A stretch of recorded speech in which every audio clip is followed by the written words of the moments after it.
Now to use some shortcut key to see what all applications are currently active in this, just press Ctrl and Tab and you can see a number of windows that are currently open: the project, the favorites, the Android model, build, variant, capture, Android monitor. Through you keep the Control key pressed and through the tab you can shift to any screen that you want.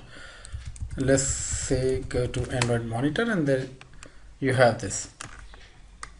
So just press Control plus tab and you can have this menu, and through the tab key you can shift to any open windows, or you can use the Control plus E tab to find what all recent files that are open, and then through the arrow key you can shift through any of these. So either use Control plus tab or you can use the Control plus E key. Now what if you need to view a number of files simultaneously by splitting the screen? You got an option here also. Just right click on the file and you say split vertically or horizontally. Say I need to split vertically.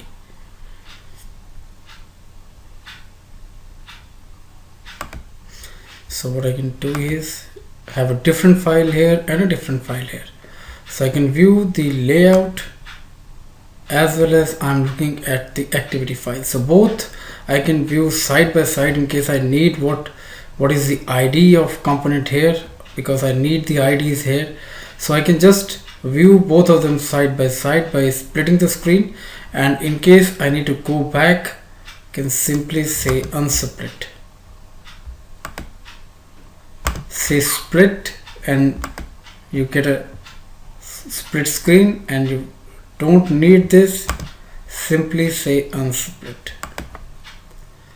So now you got an option wherein you can put two screens side by side, and you can even have multiple screens. You can have 2 or 3 or more, whatever you want. You can have that number of split screens, and accordingly you can work with multiple files at a time.